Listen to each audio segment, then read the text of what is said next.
Jadi wajar jika target sepak bola kita di SEA Games selalu harus emas. Karena kalau SEA Games saja nggak bisa emas, bagaimana kita bisa meraih target di tahapan berikutnya. Jadi kalau SEA Games jelas target realistisnya harus emas, supaya jika berikutnya kita ingin naik ke tahapan berikutnya yang lebih tinggi, ke level Asia misalnya, maka tahapan ini sudah bisa dicapai.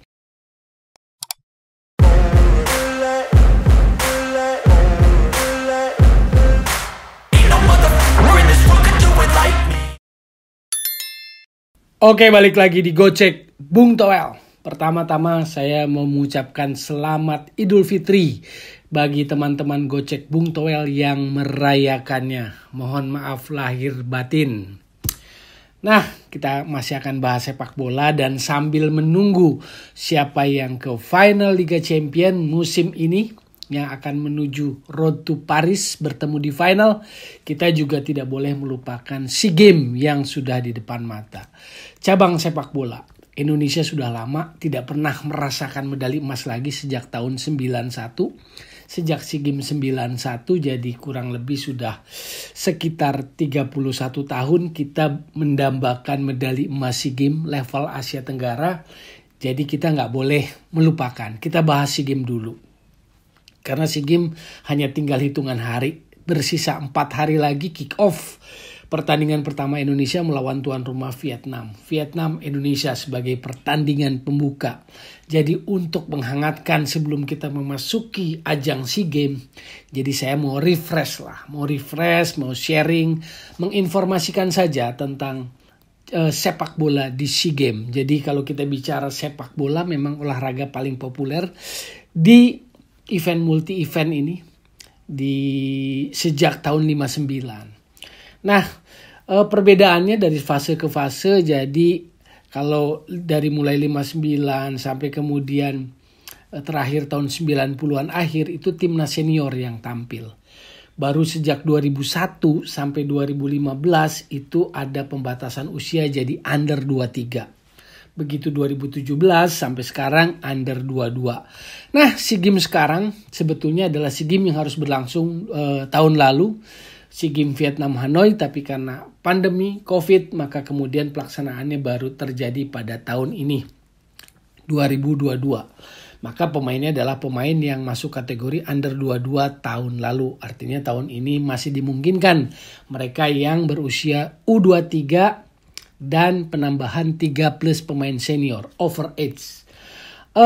Berbeda dengan turnamen-turnamen sepak bola atau kompetisi sepak bola under FIFA yang multi event seperti SEA Games ini, jumlah pemain yang didaftarkannya memang berbeda. Jika biasanya 23, di SEA Games 20. Jadi ini juga adalah persoalan tersendiri bagi pelatih secara teknis, secara sepak bola untuk memikirkan 20 pemain yang benar-benar siap menghadapi pertandingan di arena SEA Games.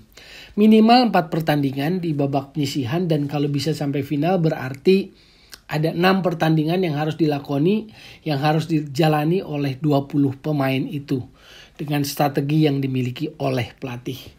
Nah, saya mau sharing aja sebagai informasi pembuka menghangatkan menjelang kita memasuki ajang SEA Games. Jadi kita sudah 7 kali ke final, 2 kali juara. Jadi dari 7 kali final 2 kali juara. Tahun 87 di Jakarta dan tahun 91 SEA Games Manila. Jadi kita baru 2 kali. Sisanya 5 kali final lainnya kita harus puas dengan runner up. Tahun 79 di Jakarta juga runner up. Tahun 97 di Jakarta juga runner up. 2011 di Jakarta juga runner up. 2013 di Myanmar ya, Naypyidaw itu juga runner up. Dan 2019 terakhir kemarin kalah oleh Vietnam 3-0. Jadi 5 kali kita belum berhasil mencapai medali emas di partai puncak.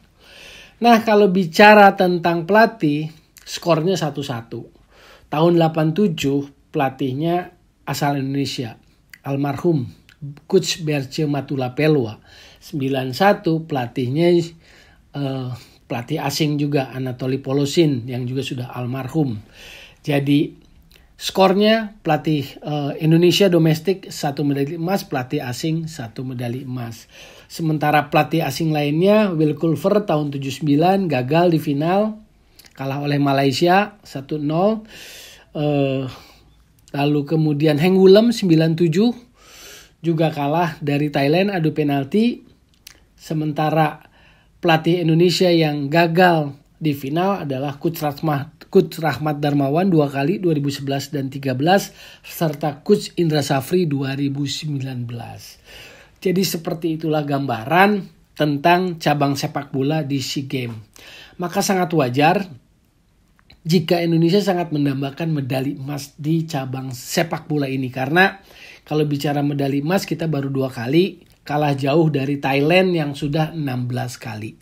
Jadi dominasi Thailand sudah sangat menghegemoni dengan 16 kali title. Lalu juga ada Malaysia yang sudah 6 kali. Ada Myanmar yang dulu namanya Burma tahun 70-an sangat kuat, sudah 5 kali.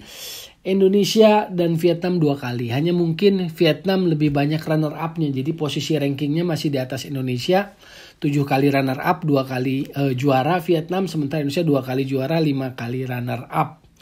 Jadi wajar jika target sepak bola kita di SEA Games selalu harus emas. Karena kalau SEA Games saja nggak bisa emas, bagaimana kita bisa meraih target di tahapan berikutnya. Jadi kalau SEA Games jelas target realistisnya harus emas, supaya jika berikutnya kita ingin naik ke tahapan berikutnya yang lebih tinggi, ke level Asia misalnya, maka tahapan ini sudah bisa dicapai. Katakanlah seperti posisi Thailand sekarang yang sudah kurang lebih sudah bosan juara SEA Games. Wajar kalau dia bosan juara SEA Games karena sudah 16 kali juara.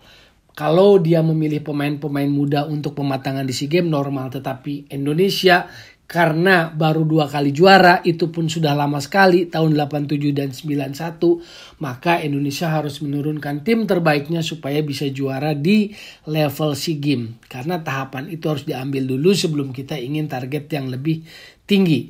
Maka kita berharap besok di Vietnam, Hanoi, bukan perjalanan yang mudah. Pertandingan pertama langsung bertemu lawan berat tuan rumah Vietnam. Lalu kemudian akan bertemu Timor Leste, Filipina, dan pertandingan terakhir di penyisihan grup lawan Myanmar. Semoga Indonesia bisa melalui itu semua. Dan kemudian kita lihat di babak knockout selanjutnya. Itulah catatan saya terkait SEA Games untuk memanaskan dulu. Nanti kita bahas lebih dalam lagi pencapaian-pencapaian Indonesia sejak tahun 79. Perak era Will Culver, lalu kemudian 87 Coach Berce Matulapelwa yang sebelumnya juga mengantarkan Indonesia ke semifinal Asian Games, lalu juga 91 Anatoly Polusin juara medali emas di Manila, lalu kemudian 97 Heng Wulem gagal di Jakarta, lalu kemudian 2011 Coach Rahmat Darmawan di Jakarta juga runner up, di 2013 juga sama masih Coach Rahmat Darmawan, dan terakhir Coach Indra Safri juga gagal. Jadi penantiannya sudah lama, 31 tahun.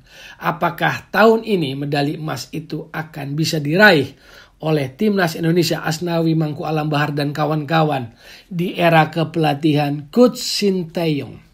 Kita nantikan sama-sama. Sekali lagi saya ingatkan, jadi solusi bukan polusi sepak bola, dan tetap digocek Bung Toel.